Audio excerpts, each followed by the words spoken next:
আমি আজকে মজকের রেসিপি নিয়ে আসলাম আপনাদের সঙ্গে শেয়ার করার জন্য। কিভাবে মজকটা রান্নায় পরিণত করতে হবে এই ভিডিওতে থাকছে, কিভাবে রান্না করছি এবং পরিষ্কার করছি এটাই দেখে নেবেন। তো আমি একটা মজক নিয়েছি, এটা আপনারা খাসি কিংবা গরুর মজক নিতে পারেন।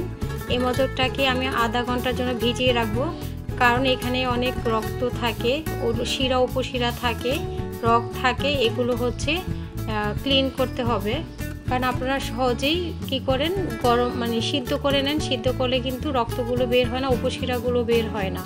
তো দেখেন কতটা সহজভাবে ইজিলি এটা বের হয়ে যাচ্ছে। এই রগগুলোকে ফেলে দিতে হবে, এগুলোর মধ্যে রক্ত থাকে, একদম সহজেই সুন্দরভাবে পরিষ্কার হয়ে যায়। উপরে চামড়াগুলোকে আমি তুলে নিব, সহজেই দেখেন কতটা সহজভাবে তুলে নেওয়া হচ্ছে।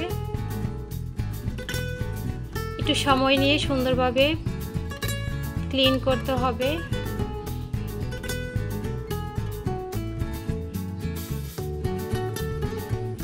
দেখেন এখানে কতটা রগ, এই রগগুলো কখনোই সিদ্ধ করলে উঠবে না।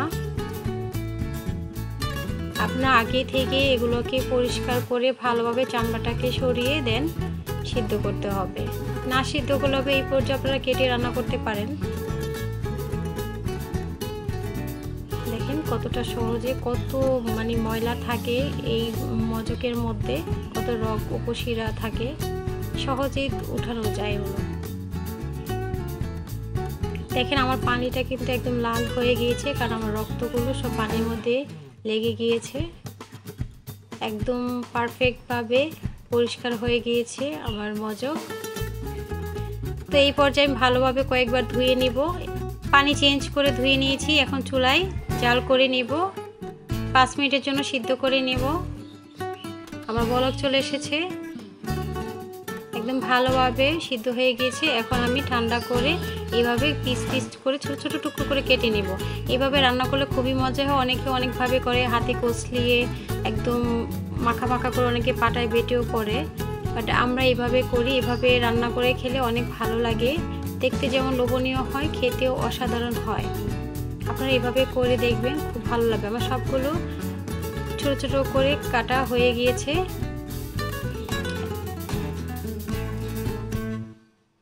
এখন আমি চুলাতে চলে যাব।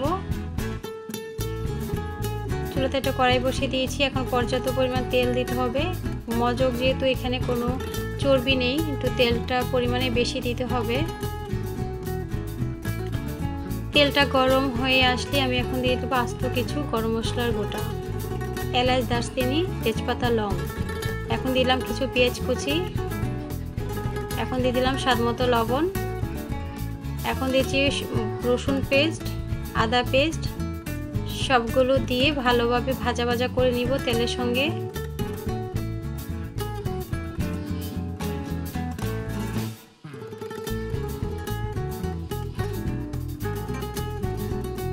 একটু সময় নিয়ে ভাজতে হবে, আদা রসুনের যাতে গন্ধটা চলে যায়।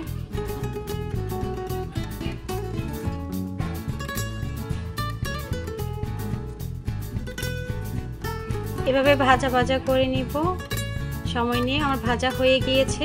এই পর্যায়ে দিব হলুদের গুঁড়া, 1.5 চামচ হলুদের গুঁড়া দিয়েছি, দিয়ে ভালোভাবে মিশিয়ে নিব তেলের সঙ্গে। এভাবে দিলে রান্নার কালারটা অনেক সুন্দর আসে। এই পর্যায়ে দিয়ে দিব আমি পরিমাণ মতো পানি।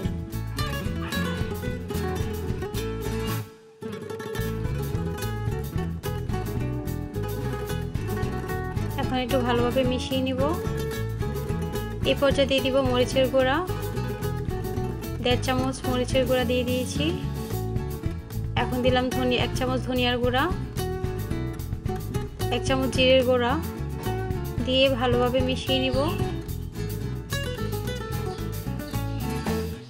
এখন একটু সময় নিয়ে কষাইতে হবে। এখন দিলাম গরম মশলার গুঁড়া।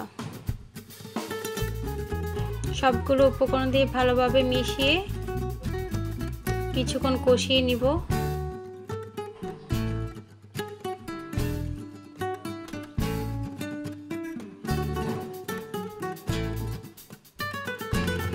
আমার এটা ভালোভাবে পারফেক্টভাবে কষানো হয়ে গিয়েছে। দেখেন তেলটা উপরে চলেছে, কোনো পানি নেই এখানে।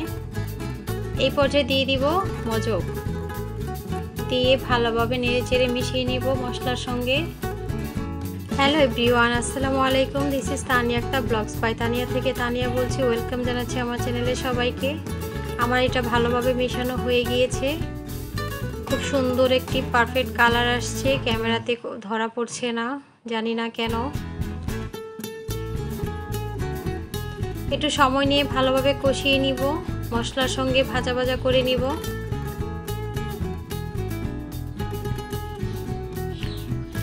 অনবরত নাড়তে হবে।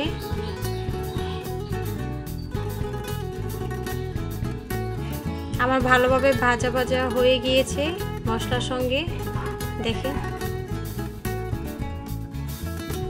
এখন দিয়ে দিলাম পরিমাণ মতো সামান্য একটু পানি, বেশি দিব না, এখানে পানি লাগবে না, কারণ সব কিছুই সিদ্ধ করা আর মজক সিদ্ধতে বেশি সময় লাগে না। দেখেন এখন কালারটা কিছু বোঝা যাচ্ছে, কালারটা খুবই সুন্দর আসছে, বরফ চলে এসেছে।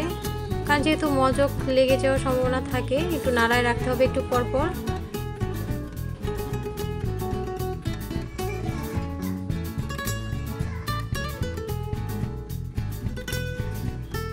নেড়ে ছেড়ে ভালোভাবে কষিয়ে নিব, একদম মাখা মাখা করে রান্না করব। আমার এটা প্রায় হয়ে গিয়েছে। এখন আমি দিব এটা শাহি গরম মশলা, এটা ঘরে তৈরি করা শাহি গরম মশলাটা। এটা দিয়ে ভালোভাবে নেড়ে ছেড়ে মিশিয়ে নিব।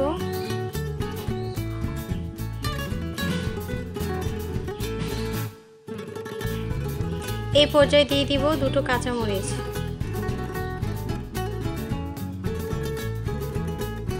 আমি এখানে কোনো পানি রাখবো না, পানি রাখলে খেতে এতটা ভালো লাগে না। একদম ভাজা ভাজা করে নিব, তেলের উপরেই থাকে এটা।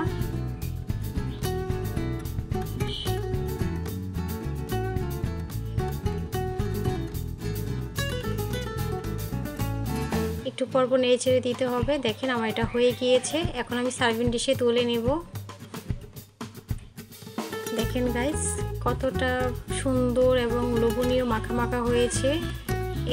এইভাবে রান্না করে খাবেন, খুবই ভালো লাগবে মজক। আর ক্লিনটা এইভাবে অবশ্যই করে নেবেন, কারণ এখানে অনেক কিছুই মানে রক থাকে, ব্লাড থাকে, অনেক কিছুই থাকে, এগুলো ক্লিন হয় না। আগে থেকে সিদ্ধ করে নিলে, আগে ক্লিন করে তারপরে সিদ্ধ করে নেবেন। তো আমার ভিডিও যদি ভালো লাগে লাইক কমেন্ট শেয়ার করুন, বেল আইকনটা বাজিয়ে দিবেন। সো আল্লাহ হাফেজ, থ্যাংক ইউ ভেরি মাচ।